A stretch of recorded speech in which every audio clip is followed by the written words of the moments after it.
Okay. In previous class, we talked about the accounting analysis using the balance sheet. So we have seen or we have learned some areas in which there might be some issues regarding the assets of balance sheet. So we have learned that sometimes their managers have tendency to understate asset. Sometimes managers have tendency to overstate asset. It depends on the situations managers are facing. But what is our purpose? Why we are interested to know this? Because it will help us to make the valuation part later. So if we do not, or if we are not aware of what is going on in the financial statements, and we do not make any corrections there, we will make some projections based on some fabricated financial statements, so which will mislead us. So one particular case from real life, I like to show you that how it happens and what are the implications of it. I mean, the issues what we discussed in previous class, the issues really happen or not. Okay. So this one is one of the cases. The screen is loading.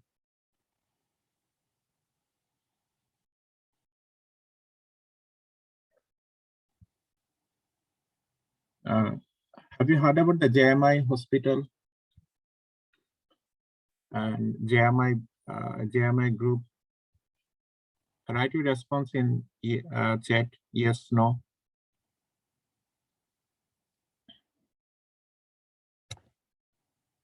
You have not heard about the JMI. Okay. So if you see in the DSC, you will see that JMI has two companies.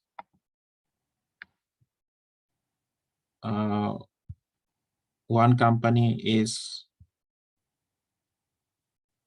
JMI Switch and Syringe, and you will see that JMI has another company, and JMI has applied for IPO to make to get the approval for their hospital. So JMI is a business group in our country, and for various reasons, it was it has been one of the companies which was discussed, or which was a matter of discussion in last 2 years. You see my browser, JMI Hospital Requisite Distorts Financial Data. You see this one, this screen browser from the browser. Yeah, okay. So see that we talked about some overstatement of assets. Okay, so what has been found? The BSEC declined the IP application for this company, JMI Hospital Requisite Manufacturing Limited, their IPO, because of the falsified and distorted financial data. Then the question is how they falsify the financial data. So the way we discussed in previous class, okay? So that's what we like to see. You see what the company did. The company overstated receivables to display high revenue in the financial statements. So you see how many things are happening. So the company engaged in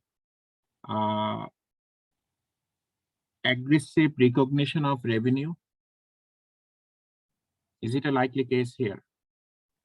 The company engaged in aggressive recognition of revenue. So for that reason, the company has been able to generate, or the company has been able to showcase high revenue. But you see that when a company generates revenue aggressively or display revenue or recognize revenue aggressively, it is likely that they will overstate the accounts receivables.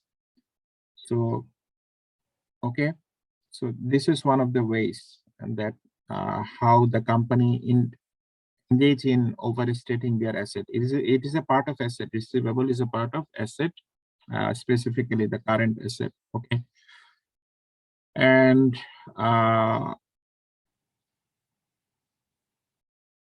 there are some other issues which are related to liabilities and which are issues with their IPO application. But I just like to quote this one to show you. Now, a question to you. If you have recognized that a company has overstated its receivable and overstated its revenue, what is your task? Your task is to make adjustment, or you are fine with what is presented in the financial statements, as the financial statements numbers are good and beautiful. What you need to do as an analyst?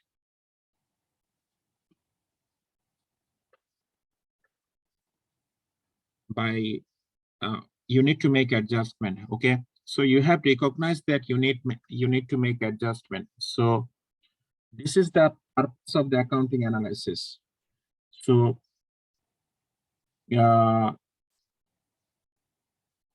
is their purpose that they like to I mean, the analyst purpose is to make the accounting analysis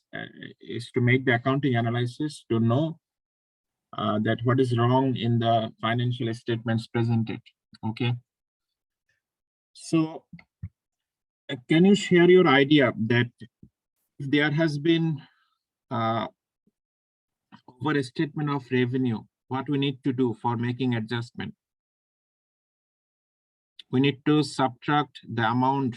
I mean, total amount has not been overstated. A portion of the revenue has been overstated, or the revenue has been overstated for some portion. Now, how can you make adjustment for that? You need to subtract a revenue for that amount. And again, you need to subtract the receivables by that amount. Is it a first step?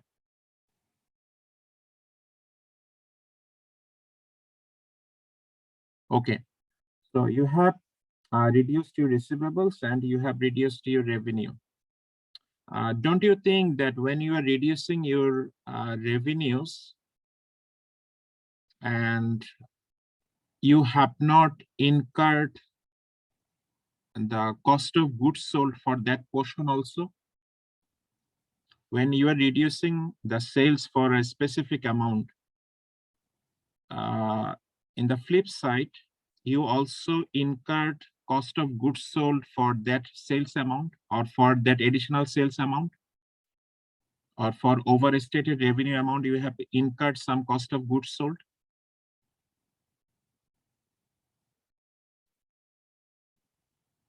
You need to make adjustment there also. Okay. Now you see that for these things happening, your taxable income has gone up. I mean, for showing higher revenue, your taxable income went up in that period compared to your actual taxable income. So you see that in that case, what you need to do, you need to make adjustment in taxable income also. Okay. And you see that when you are making that adjustment in the taxable income, you also need to make changes in tax liability. It can be deferred tax liability in that way. Okay, so this is the way that how we need to make the accounting analysis, and we just have showcased that it is not a kind of abstract what we are doing, and this is a kind of thing what is actually necessary when you need make the financial statement analysis for the purpose of valuation.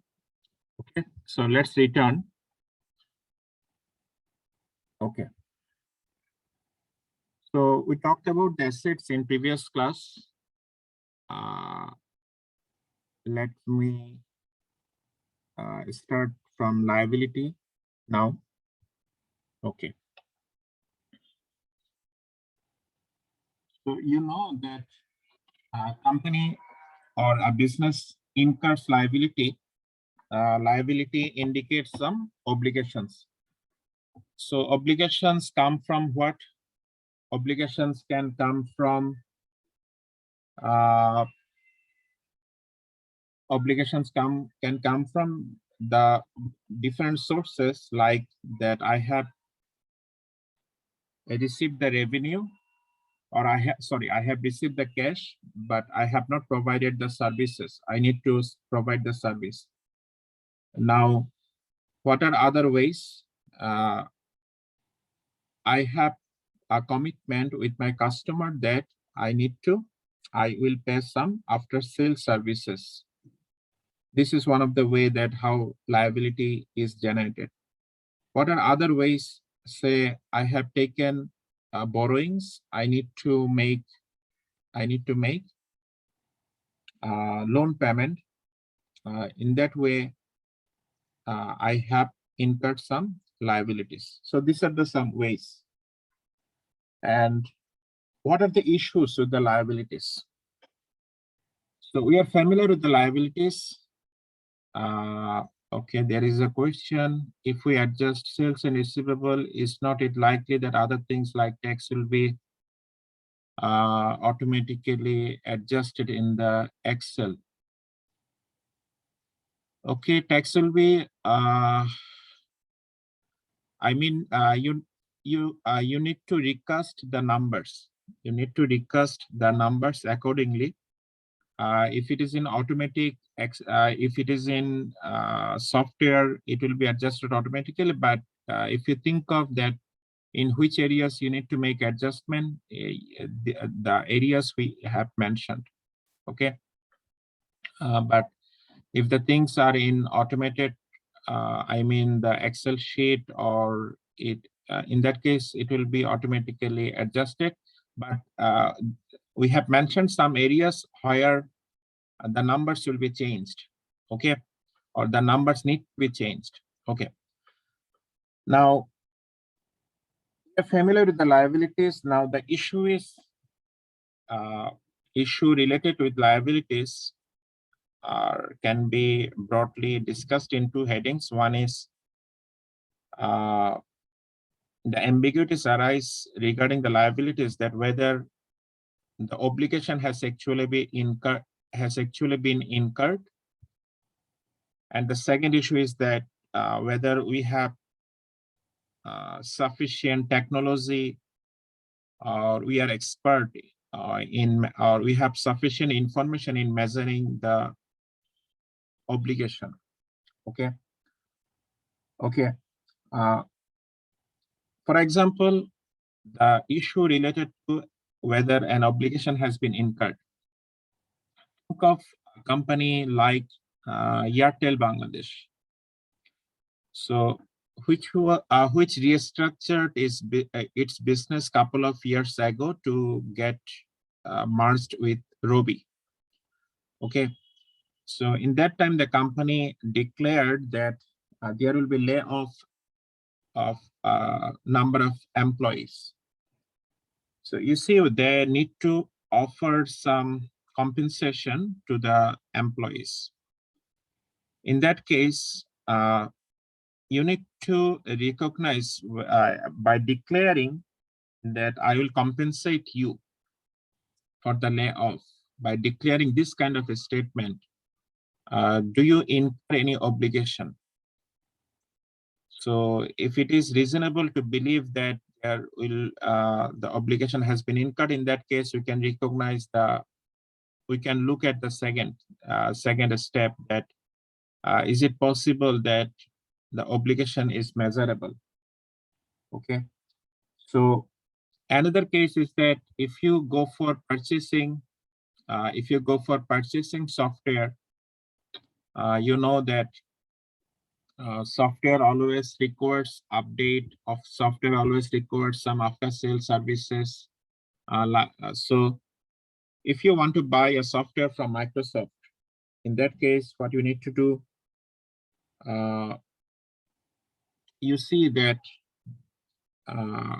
you pay some cash flows to the software company, and software company has provided you a software that is a sales part, but the amount what has been taken from you is also payment for some services which has not been provided yet, but it will be provided later in the name of updating software, or in the name of after sales service, in these ways. So you see that it is difficult that Microsoft has taken 8,000 from you for software, and how much of this 8,000 will be considered as sales, and how much of this 8,000 will be considered as as an obligation, because the after sales service or the update will be provided later. Okay, so it's difficult to separate these things out. Again, when firm has provided some or firm has incurred some obligation, the previous case, what I mentioned, that Airtel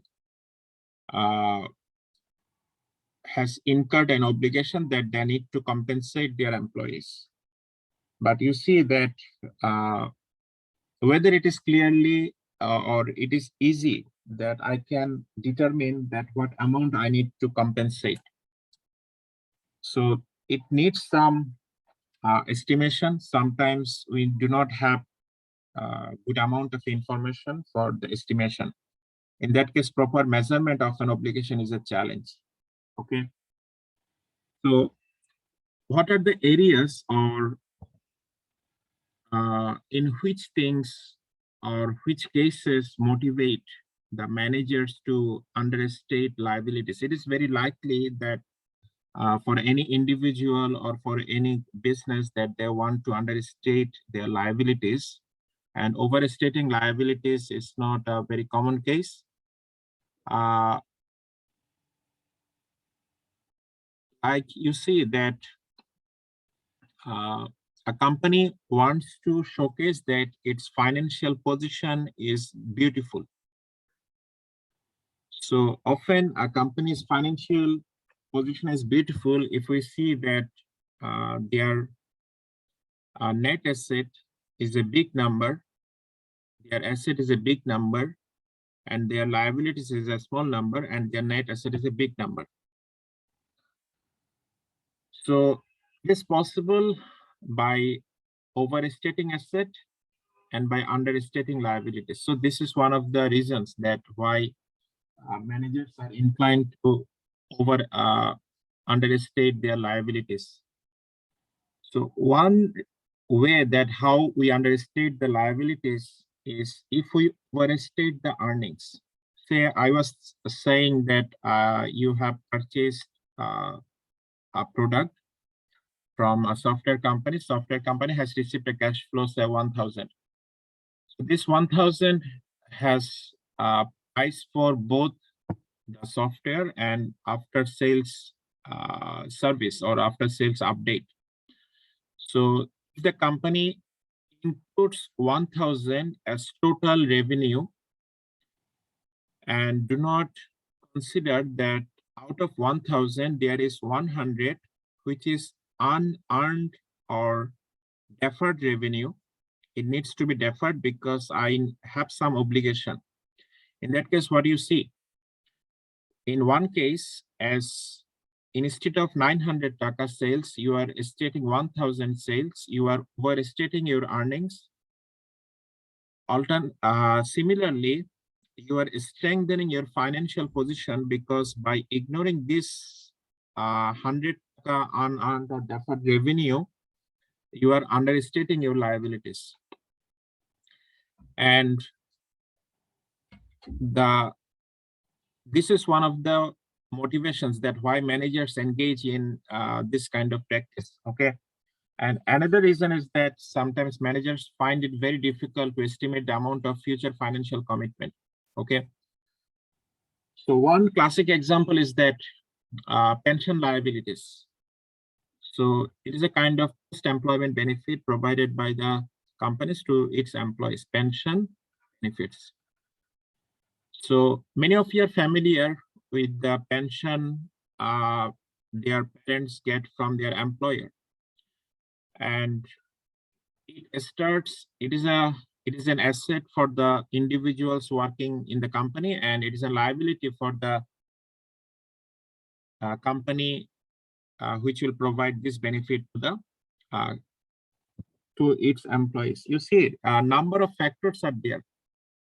Mortality rate, then the number of years the employees will work, and the market interest rate, and the retirement age. So many factors are there. And some factors are easy to deal with, and some factors are not easy to deal with. In that case, you will see that the estimation of pension liabilities is a challenging task, and there is a separate chapter in CFA to estimate the pension liabilities, to estimate the pension obligations. So when you see that it is difficult to estimate your pension commitment, what will happen? You will have a tendency to overestate liabilities, or you have a tendency to underestate liabilities. Okay, so you will have tendency to underestate liabilities for these reasons. Okay. Next, we like to discuss about some particular cases in which liabilities is likely to be understated by the managers, and what are the pathways we need to take for that, for correcting those. Okay. So before that, let me talk about some questions coming in the chat box. One is, if a firm gives warranty or guarantee of a product to their customers, wouldn't that be a liability for them? Obviously, we are talking about it, or we are talking about similar thing. If they want to do financing, maybe when going to issuing IPO, I do not get this. I particularly cannot relate that it is related to which part. Okay. Okay. Let's discuss about some areas in which you will see that liabilities has been understated.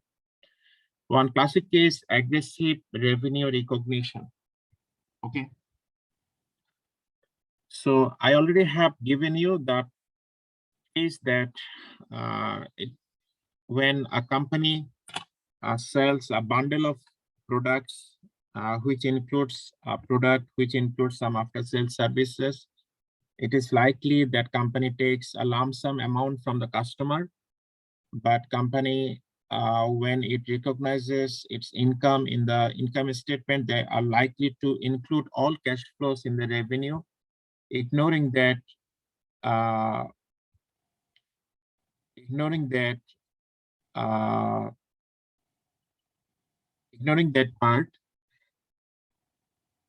And in that case, the liability is likely to be understated and revenue is likely to be overstated. Okay, so you have mentioned it clearly, it's not a question, it is a guess that when a firm intends to understate their liabilities, yeah, it will be a good thing for their IPOs. Yeah. Okay, let's discuss about the first thing in more detail by looking at one particular case, that what is likely to happen. You see a software company case on the screen, MicroStrategy, which bundles customer support and software update with its initial licensing agreement.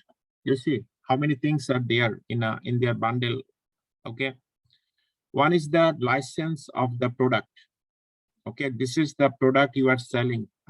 Okay, right now, but you see with its license, you are selling customers support and software update and you recognize that these two things is not a one-time thing.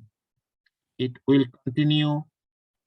It will continue for 1 year if the software license is for 1 year. If the software license is for 2 years, it will continue for next 2 years. Okay. So you see that you have some performance you need to execute, or in some other cases, you might need some cash payment, which you have not paid. But here it is a kind of services or performance you need to execute during the license period. So you take a lump sum amount, say 8,000 or what 10,000, this amount. Okay. So total amount is not part of your revenue. Some portion out of 10,000, say 5%, you need to retain as deferred revenue in your liability side, because you will expense it for the purpose of customer support and for the purpose of software update. So this is a real case. This company provides their product in this way. This raises questions about how much of the contract price should be allocated to their initial license versus the company's future commitment.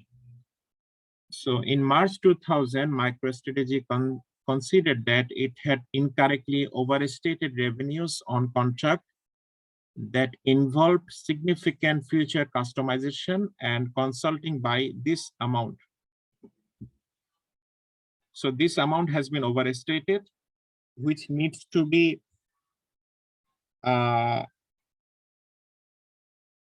integrated for this purpose, kind of future for providing customization consulting, which will be provided later.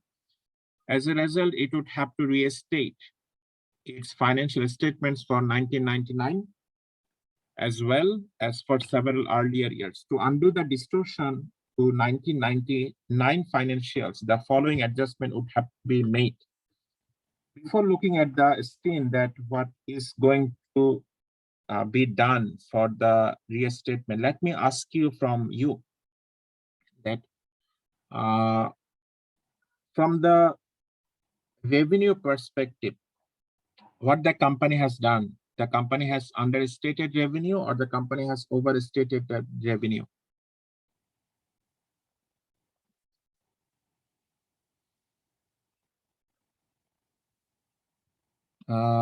Okay, the company has overstated revenue by how much? By 54.5 million. By which amount? By 54.5 million. This amount. So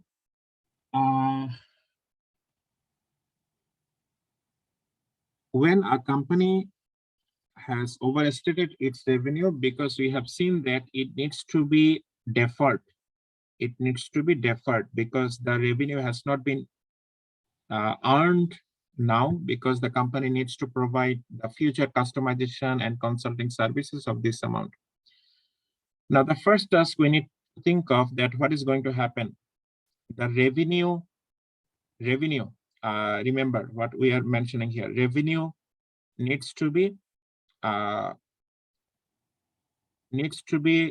adjusted downward or adjusted upward for these changes, for this overstatement. Downward. Okay.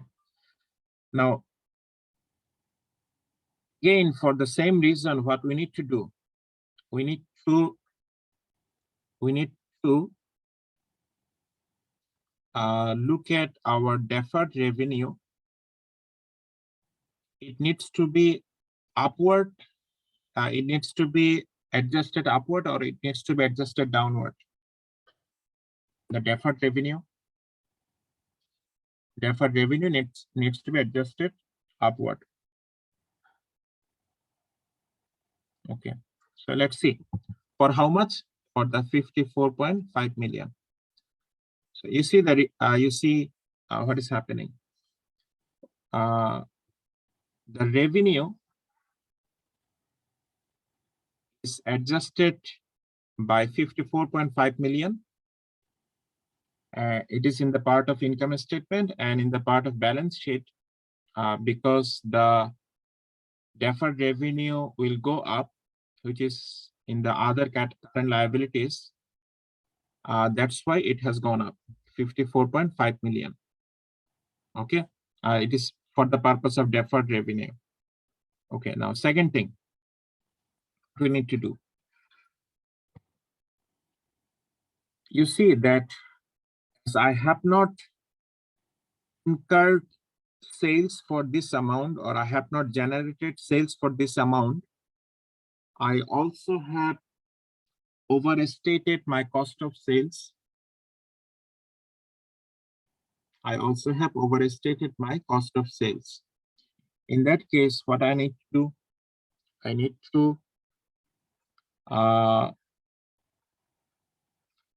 to because I have not I cannot show the expenses I made, but I have, because the sales has not been generated. I have incurred the cost, but it cannot be transferred to the cost of sales because the sales has not taken place. Okay. So in that case, cost of sales needs to be adjusted upward or adjusted downward. Cost of sales needs to be adjusted downward. Okay, it will go down. You see that obviously I have made expenses. I have made expenses, but I have not. I cannot show it in the cost of sales because I have not generated sales. So in that case, as I have made some expenses, which can be for which I can take benefits in future years, what I need to do, I need to adjust the paid expenses. For which amount? For the amount I have reduced the cost of sales because I have made expenses, but that expenses cannot be transferred to cost of sales. That expenses can be shown as paid expenses. Okay. So the question is how much? It has been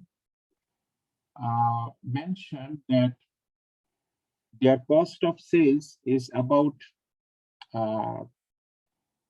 this amount.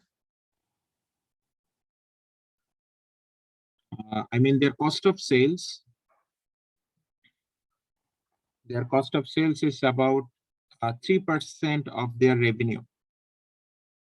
So out of 54.5 million, only 3% is their cost of sales. So this amount has not been cannot be transferred to cost of sales. It can be shown as prepaid expenses. The reason is that the corresponding amount, 54.5 million, cannot be shown as revenue. It has been overstated by this amount. So we are making some corresponding changes. So in second step, we need to reduce our cost of sales by 3% of 54.5 million and increase the prepaid expenses by 3% of 54.5 million, which are the same amount. Okay. So the things are happening here that we are subtracting we are reducing our cost of sales by 1.6 million, which is the 3% of 54.5 million. And again, we are increasing our prepaid expenses in the name of current asset, I mean under the current asset, by this same amount. Again, the thing what I discussed earlier, the tax consequence. The tax consequence is that you see that our taxable income has been overstated for this, or our taxable income has been understated for this reason. Our taxable income has been overstated. So we need to reduce our taxable income. Now, how much taxable income we need to reduce? So we need to reduce our taxable income by the tax percentage, and it needs to be on which amount. You see the 54.5 million, I'm reducing my revenue, and I'm increasing my cost by how much? 1.6. And we need to take the percentage tax rate here, which is around 30% or 35% or 40%, whatever this. For this amount, my taxable income will come down, or my pre-tax profit will go up. I mean, taxable tax will come down, tax liability will come down because I have overstated my revenue. And for this reason, I also have lower tax expense. Okay. And at the same time, it will also reduce my tax liability or deferred tax liability. So that is happening in the third case. Okay. So now we'll talk about by the difference between 54.5 and 3% of. Okay, I see some issues, some chat questions. Will not we use the conservative amount in determining the inventory to, and based on which I'll fix the percentage of cost? Okay, is there any issue like inventory? And the software company, is there any issue like inventory? And if there's an inventory, I will look at it. Yeah. Okay. Now equity distortion. So you have got some avenues that how assets or how liabilities are likely to be distorted, and what are the ways that we can make some adjustment for the purpose of valuation. Now, the next thing we like to share in response to equity also, not in response to equity, it will also be related to both assets and liabilities. Can you recall that we talked about the lease, operating lease and financial lease in previous class? Okay. So there are some companies which have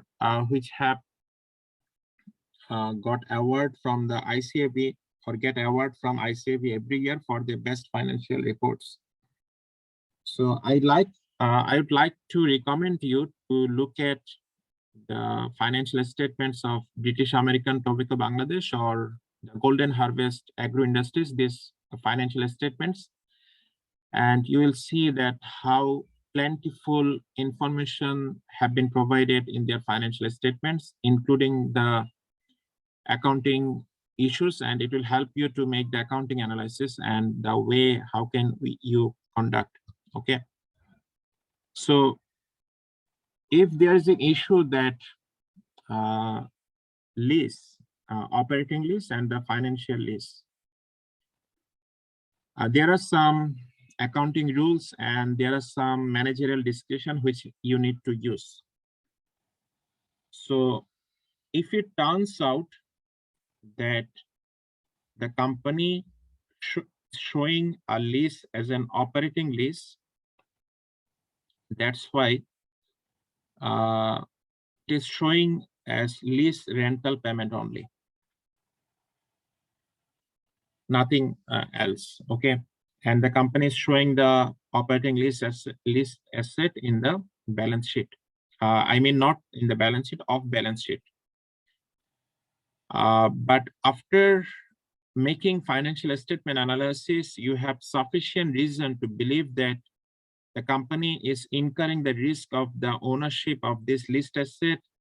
The company's lease term is greater than the 75% of the expected lifetime. These are some issues, some accounting criteria, and you have some managerial, you looked at some managerial statement about the asset, and you have the reason to believe that the company has misclassified its leased asset as operating asset, but it is to be a financial lease. In that case, what you need to do, you need to show the financial lease as asset and liabilities in your financial statement. How it is asset, the leased asset will be considered as asset for you because it is a financial lease, and you have the ownership in the resource, and you are certain about the criteria, what I mentioned earlier. And what about the liability side? You have some obligations to clear the payment for the lease. For that amount, the present value of the lease obligation will be considered as liabilities. And in the part of income statement, you need to show the depreciation amount. You need to show the depreciation amount. And instead of making rental payment, you need to show the financial expenses for getting the ownership of the lease. Okay. So you see that accounting treatment of operating lease and accounting treatment of financial lease are different. So see, a lease has misclassification of leased asset will have consequences in assets, in liabilities. And you know the definition of equity, and equity is the difference between assets and liabilities. So anything which causes differences in assets or which causes distortion in liabilities, it will automatically distort in equity. So this is the general thing, but the equity, we know very well that is a residual claim by the stockholders, but there are some exclusive distortion in particularly related to equity, which might not affect the assets and liabilities, which might only affect the equity part. Okay, so how it is possible? So the classic example is kind of contingent claim. So what are the some examples of contingent claim? You probably have heard about the ESOP, employment stock options. You also have heard about the convertibility, convertible bond. Okay. So these things have some contingent claims. Areas have some contingent claims. How?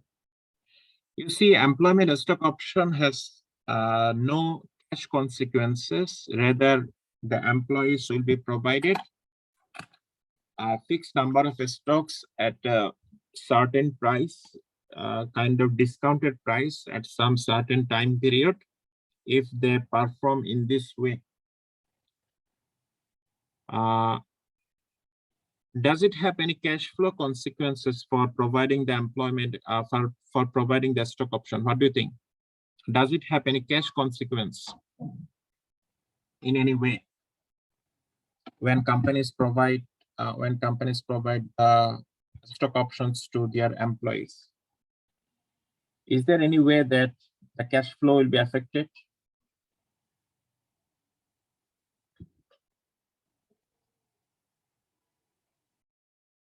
How? The company will provide any cash? The company will only provide the stocks. Anyone trying to say yes?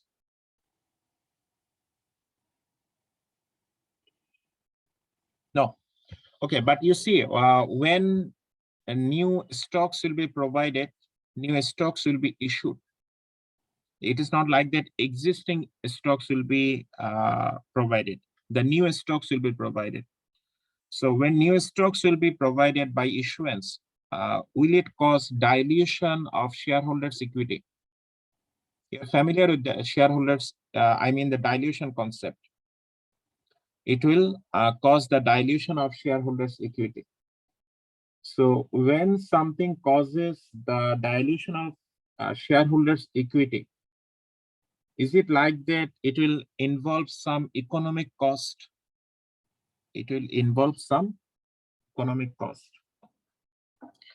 Again, in case of convertible bond, convertible bond, companies provide some stocks to the bondholders when they exercise their convertibility feature. But you see that it does not have any cash consequences, but it has some economic consequences. How? If you provide the bondholders or issue bond with no convertibility feature, the bondholders will claim more interest from you. But when you provide the convertibility feature, the bondholders will claim less interest amount from you.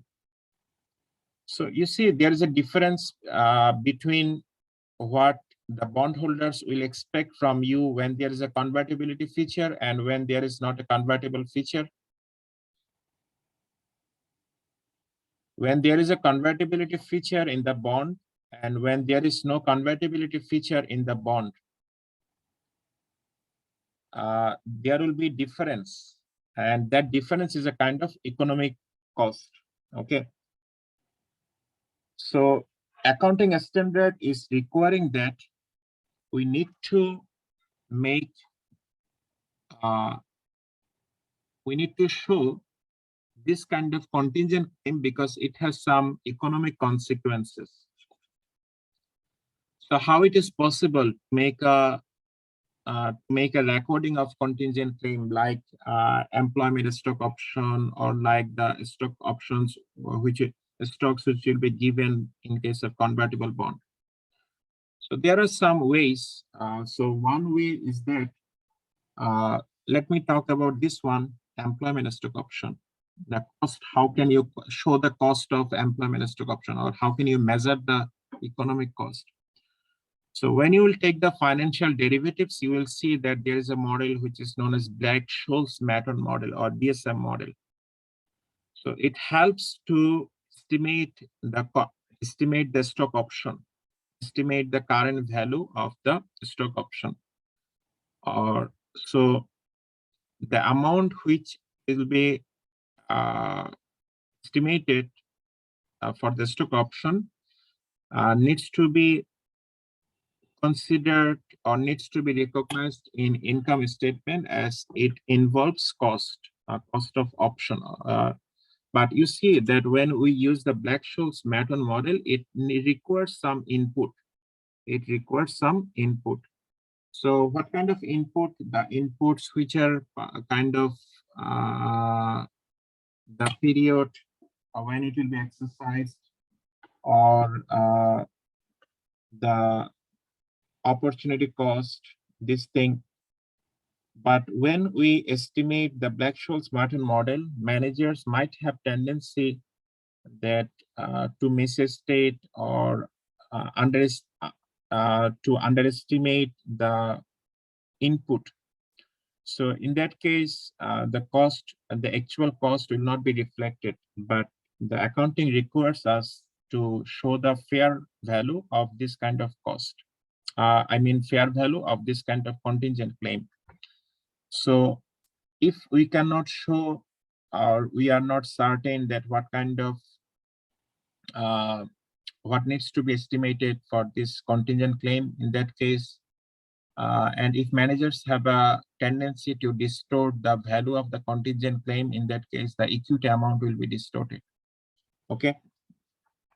So these are the some issues which are related to the accounting analysis of balance sheet, and these are essential steps because to make the or to increase the usefulness of the balance sheet for the purpose of valuation.